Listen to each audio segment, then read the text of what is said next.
Save किया था ना? मैं सिर्फ इसलिए गया था क्योंकि उसने मुझे कॉल किया, that's it. But listen तो. Save it for someone else.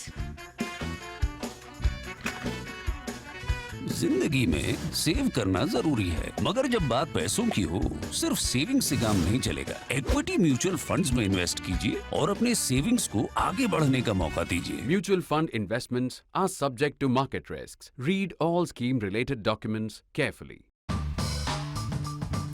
What is better than discussing one issue on Cut the Clutter in a day? It is discussing two issues, which is precisely what I'm going to do today. And these are very diverse issues.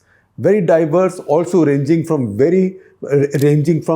one battlefield in America, that is the American midterm election, to the other battlefield where India lost out, which is the cricket battlefield. So I'm spoiled for choice. I can do a toss-up and say by the spin of coin which one to talk about first, but I know that all of you are cricket experts, plus you also are curious about cricket. So I will keep that suspense on and talk about this one little takeaway from US elections first. Now US midterm elections, it's just the complexity and absurdity of the American electoral system that it looks like results never stop coming. In our elections now, results come in within 3 hours of the counting starting. In fact, this is very bad for TV channels because all their prime time, which if it was physical voting would have gone on for 2 days, 3 days, 4 days, and there'll be booth capturing, etc., etc. It's now over by lunchtime, if not earlier. In America, it goes on, and it gives rise to many, or it justifies many prime-time discussions. Nevertheless, while all that's going on, last votes are being counted in one key state for governor. Now there'll be a runoff because none of the two candidates, Republican or Democratic, crossed the threshold of 50%, which is the minimum to become a governor. There will be a runoff, but something else very interesting has come up, and that is the issue of abortion. Now, abortion has risen to be a very hot button issue in this election. In fact, a lot of the voters polled now say, and this is across gender, a lot of the voters now say that this is the second most important issue for them after inflation. Now, you might say that maybe in the Republican states, they say it's the second most important because they are opposed to abortion. That may be true to some extent. But in the states where there is what we call as kante ki takkar, where there is a real contest, the abortion issue has made a big difference. So I shared with you a story from the Financial Times. You can see the first page on my screen and I will share a link with you. You can see that, read the story in detail. So look at the state of Pennsylvania. Now, Pennsylvania is where actually surprisingly Trump did quite well in the last presidential election. Now, in Pennsylvania, the Trump candidate was the ultimate Trumpian. This is a man or a nutcase called Dr. Mehmet Oz.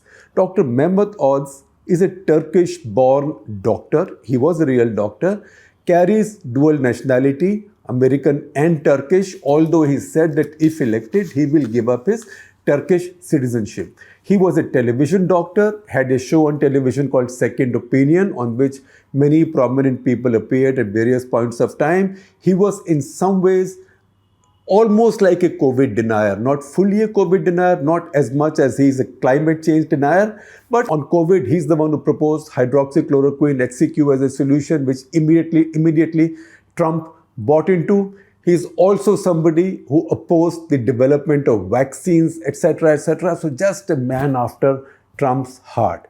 With a narrow margin, he got the Republican nomination. And in fact, over the past couple of years, he's emerged to be among the most colorful figures in the Republican Party, a real headline hunter. In April, Trump said that he was putting his support behind him. So he was seen as Trump's candidate. He has lost the Senate race to John Fetterman of Democratic Party. Although John Fetterman suffered a stroke very early on in the campaign, he's lost to him. And if you look at opinion polls and exit polls, it looks like a lot of that has happened because women have been angry over the Roe versus Wade judgment being overturned. As that happened, women got angry. Now, if you look at this state, Pennsylvania, the AP Votecast opinion poll or exit poll tells us that 35% of all voters are angry with the overturning of Roe versus Wade. But then you cut and dice it on gender basis.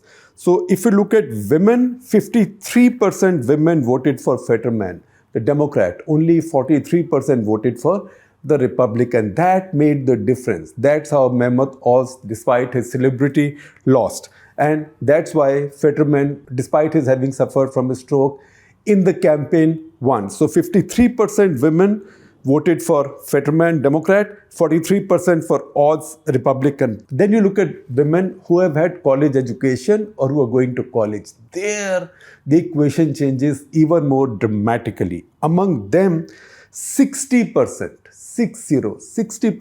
voted Fetterman, Democrat, and only 39% voted Oz, Republican. Those must be really hardcore Republicans. Again, if you look at Michigan again is a very important state. If you look at Michigan, the Democrats won quite easily, majority in the House and the Senate there. But again, race for the governor there, Gretchen Whitmer of the Democratic Party won quite easily against Tudor Dixon of the Republican Party. Both are women. Again, you dice the exit poll data by gender. 56% of all women, 56% of all women voted for the Democratic candidate against 43% for the Republican candidate. And yet again, if you go to college going or college educated women, 62% voted for the Democrat, that is Gretchen Whitmer, and 37% voted for Tudor Dixon, who's a Republican. So once again, you can see this very, very clear distinction. Now, all over America, opinion polls tell us that 36% of the voters, men and women, say that they are angry about Roe versus Wade being overturned. Now, there have been many debates about this, and this is a very, very polarizing issue. But nobody had quite imagined that the issue central to women's control over their own bodies will become such an important issue now. So Georgia is going to have a runoff soon, and Democratic organizers, Democratic campaigners are saying that they will now make abortion, overturning of Roe versus Wade, a key issue there. Because what happens after this has been overturned? It's not as if abortion has been banned in America. So each state can make its own law. And women are now concerned that if the Republicans take power in their state, they will not make their law in favor of the abortion. And in that case, if they do want to exercise their choice, they will have to go to another state. Look at the bellwether states. Bellwether states, the Financial Times lists as Michigan, Arizona, Pennsylvania, Ohio, Nevada, North Carolina, Georgia, right? And if you look at the number of people, the percentage of people, men and women, all genders, these days we should say all genders, if you look at them, then the highest number of voters who say they are angry about Roe versus Wade being overturned is in Michigan. After Michigan, there is Arizona. So it runs like this. It's a very narrow incline. So 38%, 39% of all people in Michigan say they are angry. Arizona maybe becomes 37, Pennsylvania 36, Ohio. As I said, this graph declines very, very slowly. So Michigan, Arizona, Pennsylvania, Ohio, Nevada, North Carolina, and Georgia. Even in Georgia, where the least percentage of people say they are angry, it is still 30%. So Democrats now think they have an issue because so far Republicans had thought that people are so hassled by inflation that they will sweep this election. But that has not happened.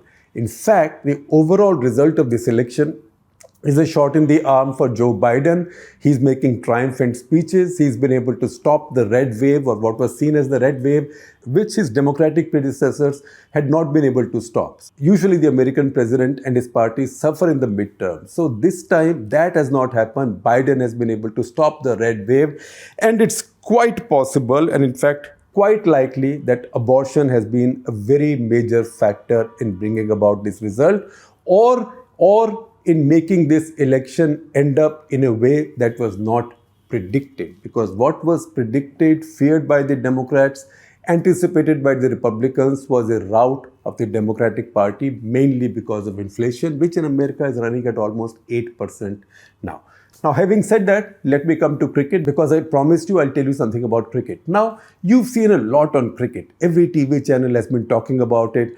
Every newspaper has written about it. Anybody who has anything to do with cricket, even those who don't have anything to do with cricket, they've been writing these long articles. So I have two important takeaways by way of statements. So Sunil Gavaskar told Rajdeep Sardesai that, look, let's not overreact to one match loss and then be too tough on the players. Kapil Dev, on the other hand, Gavaskar's contemporary, Kapil Dev, on the other hand, says, no, well, you don't have to be too harsh on them, but I think you can call them chokers, which means they've been choking in the big matches. The point is that for a decade now, India has not got an ICC trophy. So this is a country with IPL. This is a country which has been the #1 test team for a long time, but it hasn't got an ICC trophy. So what's happening in these key matches and these World Cups? Are our players really choking? So this is a complex story and a lot of people will give you more detailed analysis. I will give you very limited analysis, and this analysis is focused on our batters because you know what? We went with a very chalta hai, kaam chalao bowling attack, and there also for some reason, because maybe we were afraid, and which is the theme of our appearance in this World Cup, looked like we were always too afraid of losing and too cautious. That might be also the reason why Kapil Dev is calling us chokers, that we did not play, that while we had taken two leg spinners, we did not play them. That is Kuldeep Yadav and Yuzvendra Chahal, who are sometimes in commentary called kulcha when they bowl together. So they weren't bowled, they weren't chosen. So the burden was on the batsmen. What have the batsmen done? What have the Indian batters done? So first of all, if you want to look at the Indian opening batsmen, that is KL Rahul and Rohit Sharma. I know they've been getting a lot of abuse, but at the same time, we have to look at the figures. They are professional cricketers. They are putting on the India jersey. They get the endorsements. They should be accountable. So both Indian opening batsmen have scored at less than 100%, at less than 100 balls per 100 runs in all the matches put together, while coming out to open in power play. So Rohit Sharma's overall average in power play per 100 balls is 89.5. KL Rahul's is 98.5. Now, just as well that these two did not last very long in these matches, because if they had done, I know that the strike rate would have picked up, but they would have consumed so many more balls that in any case, maybe even a match against Bangladesh could have ended differently. So this is a very weak opening partnership. These are very weak batters at the top. But overall, if you look at Indian batters and their strike rates per 100 balls. So while Rohit and KL Rahul have been below 100, Hardik Pandya is at 110, but we can understand that because he only got to bat in one innings, that is against England. Of course, in the low scoring but very important Pakistan match, Pandya also scored 40 runs in about 37 balls. So low percentage scoring rate, but an important low scoring match. Otherwise, by the time he came, there were hardly any deliveries left to bat with. Virat Kohli, 130. Coming one down, 130, middling. But if your team is in a crisis by now, too many overs have been consumed, 1 or 2 wickets have fallen quickly, then you are under pressure. But once again, it tells you that maybe it's time for our T20 team to have more younger batsmen. Surya Kumar Yadav, younger than these people, not that much younger though, at 32, he has a strike rate of 182.6. So only one batter in the entire lot in the Indian team has been able to get some kind of respectable strike rate or an impressive strike rate, although there is a twist which I will come to.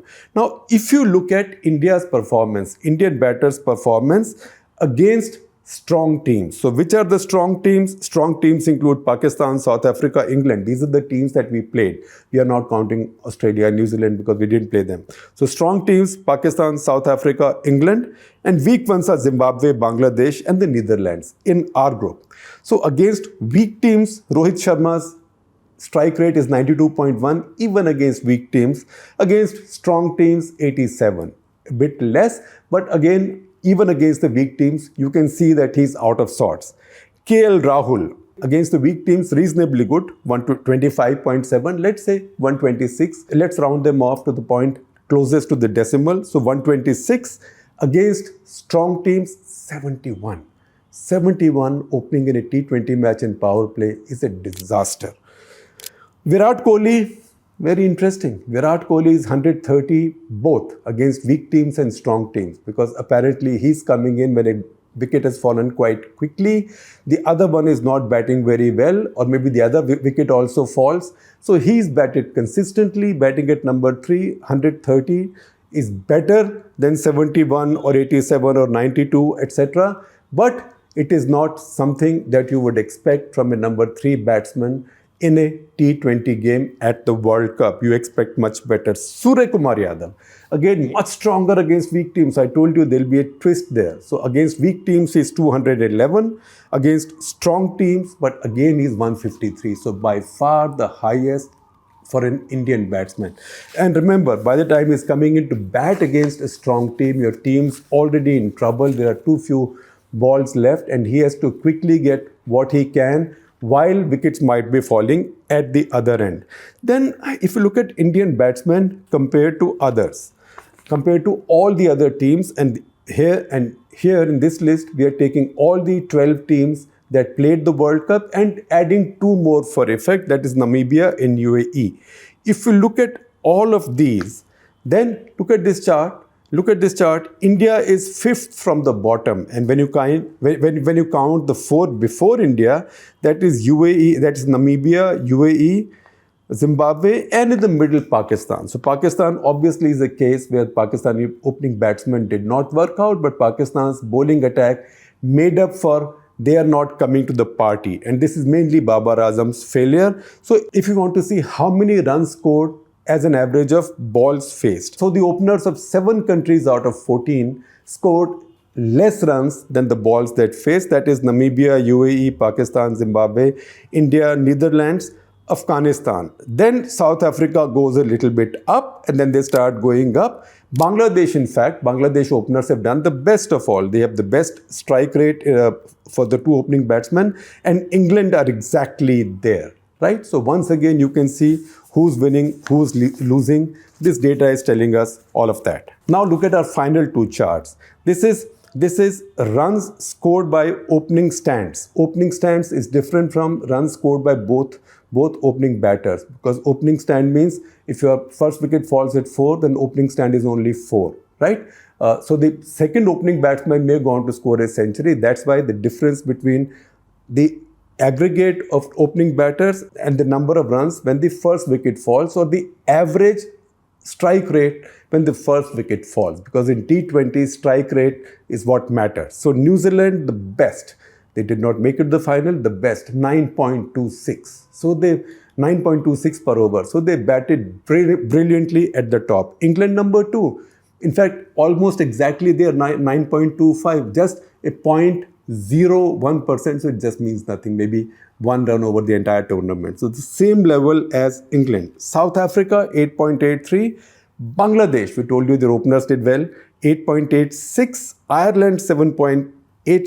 Zimbabwe 6.67, Zimbabwe 6.65, Pakistan 6.42, Australia 6.31, even Afghanistan and Netherlands 6.27 and 5.58. India strike rate before the first wicket fell for the opening pair, just look at it closely.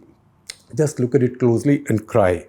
4.98. So Indian openers in the entire World Cup scored 88 runs in the 106 balls they played together, which means if they had gone on to play, I'm just making for comparison's sake this equivalent. Suppose they had carried on like that in an entire match, right? In 120 balls, they would have scored 99.6 runs. You can round it off to 100. If you score 100 in 20 overs, can you win? I know it's a notional comparison, but remember, these are also playing the power play over. So you're supposed to get runs in that period. But on the other hand, India did so poorly. And my colleague Nikhil Rampal, our data correspondent, has also compiled another set of data. And you see this chart as well. This tells you what's happened to India in T20 cricket since 2008. Because 2007 India won, that was when Dhoni was captain. Since 2028, if you look at all the batters, all of India's batters who played more than 50 deliveries in all the World Cups, right? So that's a sufficient base in T20 format to calculate on.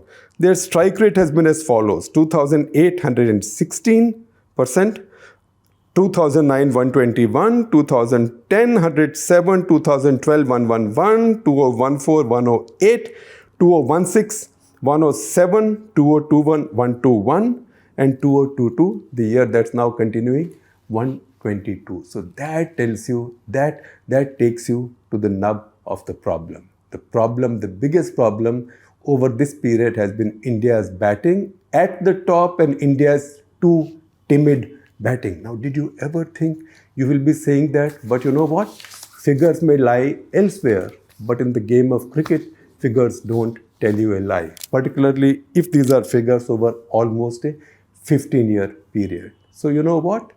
BCCI, we've got a problem. Or the selection committee, we've got a problem.